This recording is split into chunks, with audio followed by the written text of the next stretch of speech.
नियम ये है कि गर्भ में अगर बच्चा रहता है तो ग्रहण पड़ता है, चंद्र ग्रहण पड़े, सूर्य ग्रहण पड़े, तो जो नारी का गर्भ रहता है, भले वो 3 महीने का हो, 2 महीने का हो, 1 महीने का हो, 8 महीने का हो, 9 महीने का हो, 10 महीने का, नारी का अगर गर्भ है तो बुजुर्ग लोग भी करते हैं। उनको ये भले नहीं मालूम होगा कि क्यों गेरू लगाते, गेरू नहीं, लाल चंदन की 3 रेखा नारी को अपने पेट पर खींच लेना चाहिए। क्या होता है तो कहा बच्चा विपरीत पैदा नहीं होता, बच्चा स्वतंत्र स्वस्थ अच्छा पैदा होता है। पूर्णिमा के दिन चावल का एक आखा दाना जानते हो, पूरा खंडित चावल नहीं, कितना चावल, एक दाना चावल शंकर भगवान के शिवलिंग पर समर्पित करिए। एक बेलपत्र जिसका डंडी का मुख अपनी ओर हो, जहां से चावल चढ़ाया है, उस चावल के ऊपर अपनी कामना कर रख दीजिए और चंद्रमौली भगवान का स्मरण करिए। कौन से भगवान? शंकर भगवान का सर्वश्रेष्ठ सुंदर नाम है चंद्रमौली। चंद्रमौली भगवान का स्मरण करिए, अपनी कामना कर बेलपत्र समर्पित कर शिव जी पर 1 लोटा पानी, 1 जल पात्र समर्पित करो, कलश से जल चढ़ा दीजिए, नैनों में वो जल लगाकर अपनी कामना कर वापिस घर को आइए। अगली पूर्णिमा आएगी, जो कामना करी है मेरा चंद्रमौली भोलेनाथ से। आप शाम को प्रदोष काल के समय 4:30 बजे से 6 बजे के बीच में 1 लोटा पानी, उसमें 5 बेलपत्र रखकर 1 कमल गट्टा डालकर भगवान चंद्रेश्वर महादेव के नाम से भगवान शंकर को चढ़ा दीजिए। आपकी जो कामना हो वो कामना कर चढ़ाएं, विनती करें चंद्रेश्वर महादेव को और निवेदन करें कि हमारा ये कार्य सफल हो। केवल पूर्णिमा के दिन चढ़ाइए, कार्तिक पूर्णिमा तक क्या फल मिलता है हमको जरूर। पीपल का एक पत्ता, उस पत्ते पर थोड़ा सा चावल, थोड़ा सा चावल, पूर्णिमा की रात्रि को अपने हाथ में लेकर, अपने नयनों से लगाकर, शरीर पर से स्वयं उतारकर उसको दरवाजे के पास रख दीजिए।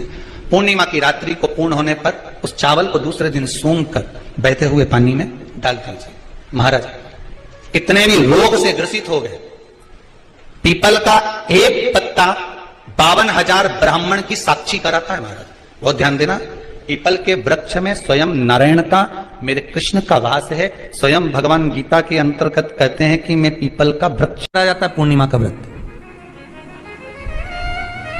पूर्णिमा का व्रत करने का कारण क्या है बताइए? आप इतने सालों से कर रही हो, कई माताएं कर रही होंगी पूर्णिमा का व्रत। एक समय फलाहार करती हैं, एक समय भोजन करती हैं। भोजन में खीर का होना जरूरी होता है पूर्णिमा के व्रत में, दूध की सामग्री होना जरूरी होती है पूर्णिमा के व्रत में। 12 महीने की पूर्णिमा करो, मना नहीं है। और पूर्णिमा उठाने का भी समय होता है चैत्री, चैत्र के महीने की जो पूर्णिमा होती है चैत्री पूर्णिमा पहली पूर्णिमा मानी जाती है, इसलिए चैत्री पूर्णिमा को सिद्ध पूर्णिमा कहते हैं, कार्य सिद्धात्री पूर्णिमा कहते हैं, सिद्ध करने वाले। मनोरथी पूर्णिमा कहते हैं, मनोरथी पूर्णिमा। इसलिए पूर्णिमा का व्रत कहां से उठाया जाता है? चैत्र के महीने की पूर्णिमा से पूर्णिमा का व्रत उठाया जाता है कि मैं महीने की पूर्णिमा करूंगी तो चैत्र पूर्णिमा से उसको उठा लिया जाता है। पर उसका एक नियम रहता है, आप फलाहार करें अपनी जगह पर है, पर एक समय भोजन कर रहे हैं वो अपनी जगह पर, भोजन के साथ में मीठे के साथ थोड़ा दूध की सामग्री होना जरूरी होती है। और क्यों करते हैं पूर्णिमा का व्रत, किस लिए किया जाता है, क्यों करा जाता है, उसका व्याख्यान वर्णन शिव महापुराण के अंतर्गत स्कंद पुराण में लिखा गया। स्कंद पुराण में वर्णन किया है श्री वेद व्यास जी महाराज ने। कहा ये पूर्णिमा का व्रत इसलिए किया जाता है कि व्यक्ति का जब मन गलत भ्रम में जाने लगता है, मन जब गलत जगह पर जाने लगता है, तो ये मन को गलत जगह पर ले जाने वाला कौन होता है? तो कहा ये चंद्र होता है। व्यक्ति की राशि के अंतर्गत, व्यक्ति की पत्रिका के अंतर्गत, व्यक्ति की ग्रह दशा के अंतर्गत जब चंद्र बेकार चलता है तो व्यक्ति अच्छा करते करते भी बेकार करने लग जाता है। चंद्र डोल रहा है।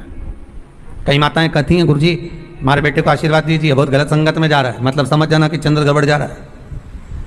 बेटी अगर गलत मार्ग पर जा रही है, बेटी अगर गलत संगत में जा रही है, किसी अन्य व्यक्ति को आकर्षित हो, चंद्र गड़बड़ हो रहा है, उसका चंद्र कहीं जा रहा है।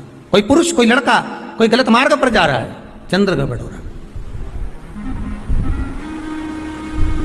घर में जो क्लेश उत्पन्न होता है, घर में जो विवाद उत्पन्न होता है, उस विवाद को रोकने के लिए केवल चंद्र की ही, इसलिए तो पूर्णिमा घर की नारियां हमारे यहाँ हिंदू धर्म में यहाँ तक स्कंद पुराण में कह दिया कि प्रत्येक पूर्णिमा। आप लोग कभी आप लोगों ने सत्यनारायण जी की कथा करवाई है? जितने लोग आस्था चैनल पर कथा सुन रहे हैं, जितने लोग फेसबुक यूट्यूब पर कथा सुन रहे हैं, यूट्यूब पर कथा का श्रवण कर रहे हैं, उनने कभी सत्यनारायण की कथा करवाई होगी? तो उसमें लिखा है हर कार्तिक, हर पूर्णिमा को, हर संक्रांति को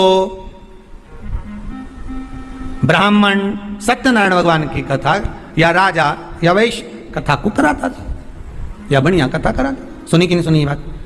सत्यनारायण भगवान की कथा में लिखा है, स्कंद पुराण के अंतर्गत जो सत्यनारायण भगवान की कथा का स्मरण किया उसमें लिखा है, प्रत्येक संक्रांति पूर्णिमा को सत्यनारायण की कथा करवाने लगा और ये योनि को प्राप्त हुआ, इस योनि से छूटा, इस योनि में गया। लिखा है, सब कुछ लिखा है। अब उत्ते से समझ जाओ कि पूर्णिमा को सत्यनारायण की कथा करने का बोला है, तो पूर्णिमा को सत्यनारायण की कथा का क्यों बोला? वैसे तो रोज कराओ सत्यनारायण जी की कथा, प्रतिदिन कराओ, मना नहीं है। आप क्या कोई विशेष फंक्शन है आप सत्यनारायण जी की कथा करवा, पर पूर्णिमा संक्रांति को और संक्रांति को पूर्णिमा को सत्यनारायण की कथा का स्मरण क्यों करवाया गया? क्योंकि पूर्णिमा के दिन अगर ये भगवान का व्रत रख लेगी, पूर्णिमा के दिन अगर ये खीर का प्रसाद बना लेगी, थोड़ा सा दूध की कोई सामग्री बना लेगी और भगवान को भोग लगा देगी, भले सत्यनारायण भगवान के भाव से बनाए, भले सत्यनारायण जी के निमित्तार्थ बना, पर अगर इसने सत्यनारायण भगवान के निमित्त से बना, पर पूर्णिमा के दिन अगर ये व्रत रखेगी, उपास रखेगी या कोई सामग्री बनाकर भगवान की पूजन कर लेगी, तो इसके घर में जो अशांति है वो शांति में बदल जाएगी। इसलिए कई घरों में आज भी सत्यनारायण भगवान की पूजन हर पूर्णिमा को करती है। माता किताब लेके बैठ जाती है, तुरंत उन्हें ऑफिस जाना, कहीं काम पे जाना, और तुरंत उसने जल्दी कलश रखा, कलश नहीं भी रखे तो भगवान की पूजन कर कुरा के ब्राह्मण देवता को बुला लेगी, ब्राह्मण नहीं आएंगे तो खुद कर लेगी, पर करती जरूर है। इतना सा आटा सेक लेगी, पंजेरी बनाई, सीरा बनाई, मिठाई रख दे, कुछ भी करेगी, पर सत्यनारायण की कथा कर लेगी। उसका मन लग गया उसमें, मतलब पूर्णिमा को करना है। उसको करने से क्या होता है? शांति रहती है, शीतलता रहती है। जिसके घर में हर महीने की पूर्णिमा को खीर बनती हो, ध्यान दीजिएगा, बहुत सुंदर संवाद चल रहा है, बहुत ध्यान देने वाली बात है। प्रत्येक महीने की पूर्णिमा को जिसके घर में दूध की सामग्री बनती हो, दूध की सामग्री तैयार होती हो, खीर प्रसाद तैयार होता हो, उसके घर में कभी क्लेश नहीं हो सकता। चाहे सास बहू एक दूसरे के सामने वो कहे ना, वो सांप और नीने वाले की लड़ाई क्यों ना, फिर भी शांति हो जाती है। पर प्रत्येक महीने की पूर्णिमा होना चाहिए, ये नहीं कि तुमने एक महीने की पूर्णिमा पे बना लिया और दूसरे महीने की पूर्णिमा को गायब